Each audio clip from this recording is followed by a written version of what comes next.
We want strong, upright. We want the best and the brightest to be coppers. We don't want this jackboot thug pig to be a great big fat pig that he couldn't run a quarter mile. Someone ran. This kid ran off and this pig couldn't catch him. A police supervisor in Texas is defending the actions of a constable in a confrontation last week with a young man. Supervisor sheriff is defending the actions of a constable. So one pig defending another pig. I'm trying to beat them, I'm trying to make my money. Yeah, but when I saw you, you were going from door to door. Are you seeing? Cops are pigs. Cops are scum. And then when he got a complaint on him, the sheriff supervisor then stood up for the constable and took the constable's side. This guy was handing out business cards so he could mow lawns. Honest day's work for an honest day's pay. Cell phone video captures the moment when a Harris County constable stopped 20-year-old Marlon Gibson last week as he and his brothers were passing out business cards for his lawn service. Let me see your ID. I don't have it on me. You got to invoke your Fifth Amendment right. Here's the non-driver card. When that cop came up to this young black man, he should have used the Fifth Amendment cop card #1. Cop cited, you say, I invoke 1A. #2, cop approaches, says any words, I invoke my Fifth Amendment right to remain silent. You got to do it exactly on the step-by-step. He got his camera out and he started filming, but then he didn't show the literature and show the cop. You know why I made it on this card? It's like a credit card. It's like a driver's license. So you can put it in your wallet, mow lawns for 4 hours, be sweating your ass off. The cop comes up to you, pull it out, and you still got this credit card.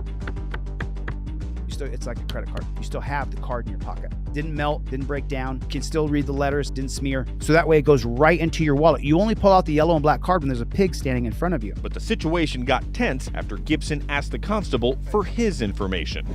Just turn around, put your hands behind For you. what? Hey, nope.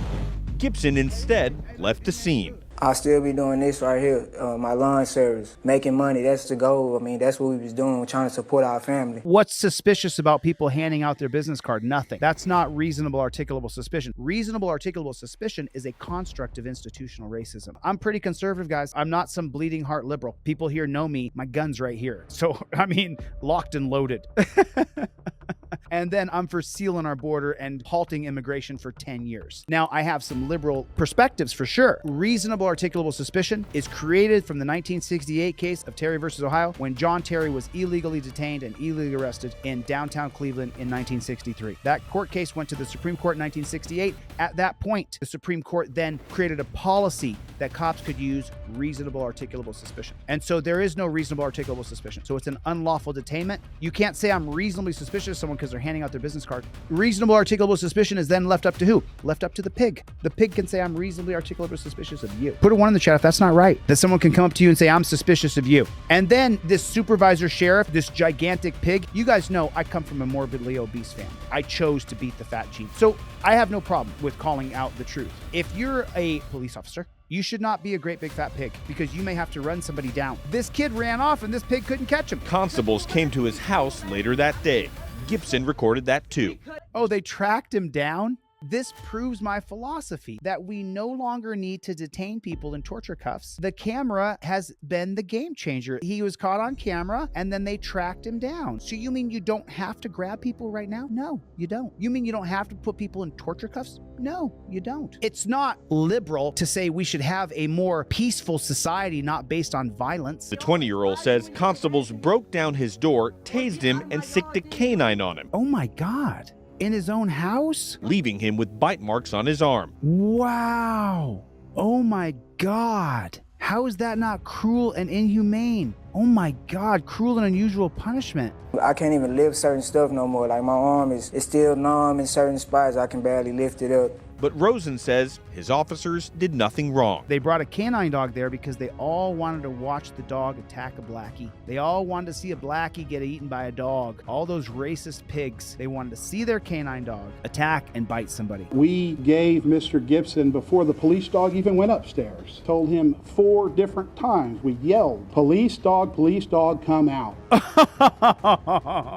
Why'd you have to drag him out of his house? Couldn't they have put a camera on a pole in the front yard with the sign on it that says you have a warrant for your arrest, and then a camera on a pole in the backyard and that says you have a warrant for your arrest, and then just wait? Why couldn't they have done that? He's not wanted because he killed the baby. He's not wanted because he kidnapped children. He's wanted for a misdemeanor battery charge, which we don't know what that even means. Assault. We don't even know what that was. Remember, how many times have we seen these jackboot thug pigs charge people on camera with assaulting them when they didn't? The Harris County Constable says they have body camera video that backs up their side of the story, but they have not released it yet. They have camera that backs up their side of the story. So how are we going to get that camera? We got to ask the cops to release it. We got to ask the cops if they're going to be willing to release the publicly funded body cam footage. You're the demon in our world. You're the piece of shit. You're the person that we fear when we drive down the road. The bootlickers who are sucking that cop stick, most of them are afraid of you. They've seen the authoritarian jackboot thug pig organization you've created, and they go around saying, back the blue, back the blue. I hope it doesn't happen to me. There has to be police brutality codes inserted into every single state legislature. And police brutality codes, the very minimum, if you're found guilty, is you lose your peace officer certificate. They created millions of codes for you and I, but they don't have any codes legislatively to arrest and charge cops with crimes, which this is a crime. So he comes over and gets in his face. At that point, instead of having the back and forth, say, can I get my ID out of my wallet? And then just pull out your Fifth Amendment cop card. Number one, I invoke my First Amendment right. Number two, I invoke my Fifth Amendment right to remain silent. It's the reason you gave it to your best friend, your cousin, your sister, your lover. This is the reason why you got it. It's the reason why I made it like a credit card. So it goes in your wallet and won't melt. It's not a business card. It's like a credit card. Your arms go to a touchdown position. That's how your arms do it. Your arms go to a touchdown position. You see this arm elbow bend right there? Phone's at the top of it. There's the top of the goalpost. There's the other side of the goalpost. Now I've got a touchdown position. Copper can't say I was reaching. Copper can't say nada. I had my license, registration, proof of insurance ready to go along with a copy of my driver. I'm a black man today named Denzel Washington. I had everything ready to go for the jackboot thug pig. I had everything ready to go. License, registration, proof of insurance, everything was together on a laminated card. I already laminated it. I took my time to do it because I don't want this jackboot thug pig to have any kind of power over me. I gave you everything I have to give you required by law. Leave me alone at that point. I'm not gonna play the game of why'd you pull me over. I'm not gonna play the game of do you know how fast I was going. No, no, no, no, no. We've seen time and time and time again that you end up going in torture cuffs, that you end up going to jail. You have to use the trifold. Then the cop says, you know what?